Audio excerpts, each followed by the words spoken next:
헬릭스미스 최근 이벤트가 몇 가지가 있었죠? 예. 임상 3-3상 최종 프로토콜 제출 완료했다는 소식과 함께 바로 그 다음날 유상증자 결정이 있었습니다. 그것 때문에 주가가 최근 며칠 거만 볼게요. 자, 보시면은 9월 16일 날 시작해서 6만원까지 터치를 하고 뭐 종가 뭐 나쁘지 않았어요. 그 다음날도 뭐 비슷한 가격 구간에서 움직이는 모습을 보였는데 장이 끝나고 나서 유상증자에 대한 내용이 나왔죠. 그러고 나서 그 다음날 약 20% 가까운 하락을 보였습니다. 오늘도 시장 영향 때문에 조금 더 빠지는 모습을 보였는데 36,900원이죠. 오늘 누가 그러시는 거예요. 아니 지금 헬릭스미스 유상증자 가격보다 더 내려왔는데 이거 지금 사야 되는 거 아닌가요? 유상증자 가격을 어떻게 아시죠? 그랬더니 저한테 공시 관련된 내용 보신 부분에 대해서 이야기를 하시더라고요. 그 내용 부분을 한번 보겠습니다. 자, 보면은요. 자, 같이 한번 볼게요. 자, 이게 유상증자 결정 내용인데 여기 보시면은 뭐 보통 주식 75만 주 액면가 500원 증자 전에 얼마인데 시설 자금하고 운영 자금하고 채무 상환 할 부분에 대한 내용이 나와 있습니다. 그쵸? 자, 주주 배정 후 실권주 일반 공모 뭐 이런 건 중요한 게 아니에요. 중요한 게 뭐냐면은 운영 자금과 채무 상환 자금으로 쓸 거다. 뭘 투자한다는 내용도 아니고요. 자, 중요한 게 뭐냐면 자, 보세요. 자, 신주 발행 가액 예정 발행가가 얼마죠? 38,150원입니다. 근데 지금 주가가 얼마였어요? 오늘 36,900원. 그 아까 말씀드렸을 때가 38,000원 언저리였단 말이에요. 거기서 1,000원 정도 더 빠졌습니다. 그러면은 지금 37,000원이면은 38,150원보다 싼데 지금 사면 이득 아닌가요? 확정 발행가액이 왜 있을까요? 예정 발행가가 보통 확정되던데요.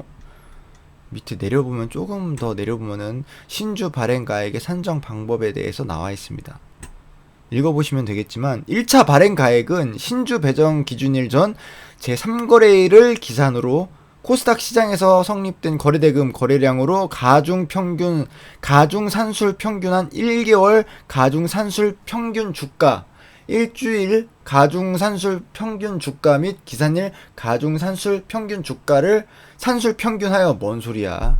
여하튼간에 요거 산술 평균한 가액으로 해가지고 할인율 25% 적용한다는 얘기입니다. 아시겠죠? 예를 들어서 요 가액이 4만원이 됐다고 할게요. 4만원에서 25%를 더 뺀 가격인 거예요. 요 보이시죠? 1차 발행가액, 2차 발행가액 나와 있습니다. 요거 보면 알겠지만 이거 계산한다고 끝이 되는 게 아니에요. 그 기준일이 언제예요? 여기 어딨어? 자, 신주 배정 기준일이 10월 12일입니다. 이때까지 가봐야 되는 거예요. 지금 얼마나 더 남았어요? 약 한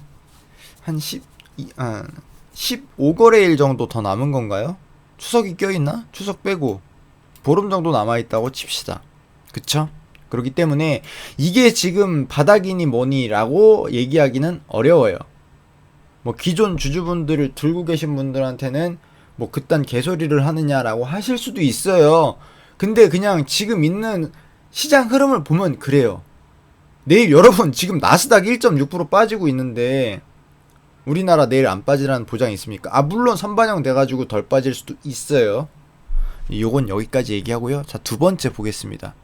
그러면은 회사 입장은 어떠냐? 어딨어? 자, 회사에서도 입장이 있으니까 요 내용을 볼게요. 9월 17일날 유상증자권에 대한 내용이 나왔습니다. 헬릭스미스는 중요한 것만 읽겠습니다. 헬릭스미스는 VM202 그러니까 당뇨병성 신경병증 치료제만 개발하고 만든 회사가 아닙니다. 우리는 유전자 전문 치료제 뭐 CDMO 사업을 하고 플라스미드 DNA 및 AAV 생산 인프라를 구축하고 유전자 세포 치료제 생산 인프라를 구축하고 뭐 유전자 치료 전문제 분석 사업을 할 거고 뭐 이것저것 할 거래요. 신약 부분은 VM20이 있는데 이거 당뇨병성 신경병증 치료제로만 쓰는 게 아니고 퇴행성 신경병증, 근육계 질환, 암, 신장, 호흡기, 탈모, 관절, 염증성 장질환 이런 것들에 다 쓸 수 있습니다. 그런데 마치 엔젠시스가 그러니까 헬릭스미스가 엔젠시스만 개발하는 회사처럼 인식이 되어 있는데 우리가 가지고 있는 파이프라인 성장 가능한 파이프라인 개발하기 위해서 지금 돈 없으니까 증자 좀 하겠습니다 라고 하는 내용의 글을 올렸어요.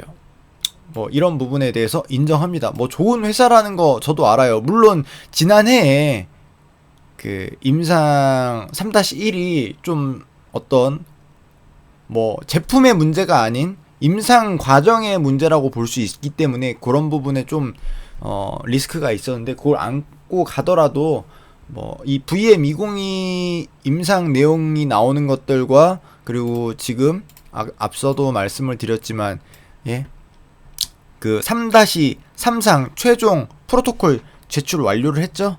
임상을 3-3상을 개시한다는 얘기예요. 그쵸? 이런 내용이 있었습니다. 미국 임상 3-3상 갑니다 라고 하는 내용이에요. 접수일이 16일이고 접수 확인일 16일입니다. FDA고요. 환자는 152명, 최대 250명이라고 나와있죠. 이거 가지고 갑니다 라고 하는 내용인데 당장에 돈이 없으니 유증을 좀 하겠습니다 라고 하는 거예요. 왜냐면은 바이오 기업들 여러분 다 아시다시피 뭐 예를 들어서 지금 가지고 있는 제품을 팔아서 수익을 얻고 있는 뭐 예를 들어서 녹십자라거나 몇몇 회사들이 있어요. 그쵸?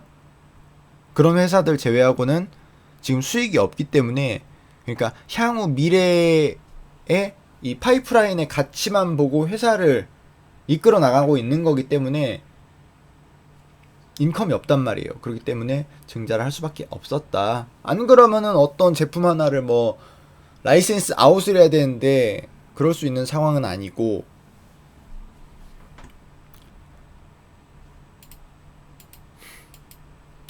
그래서 결론은 뭐냐면은 보유하고 계신 분들 지금 손절하라? 이걸 왜 손절 못해요. 아무도 못합니다. 신규로 진입한다고요? 이거 신규로 어떻게 진입을 해요? 그것도 못합니다.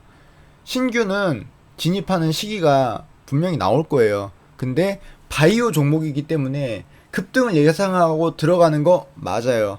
다만 뭐 이외에 어떤 리스크가 어떤 상황에 어떤 모습으로 나타날지 모르기 때문에 그 부분은 조금 감안을 하셔야 되는 부분이고 만약에 내가 보유를 하고 있다. 이거 이대로 놔두실 거예요? 만약에 내가 매수가가 5만원이야. 이대로 놔둘 수 없습니다. 어떤 적정 부근에 가서는 분명히 추가 매수 타이밍을 꼭 봐야 되는 것도 맞아요. 그런 부분 꼭 참고를 하시고요. 아무래도 내가 기존 주주라고 하면 유상증자를 받는 게 맞겠죠. 유상증자를 받아서 그걸 확실하게 받을 건지 아니면 유상증자분에 대해서 상장시켜주는 걸 팔고 나올지 결정하시면 되겠지만 일단 주는 건 받아야겠죠. 그렇게 하고 마지막으로 내용 하나만 더 보고 갈 건데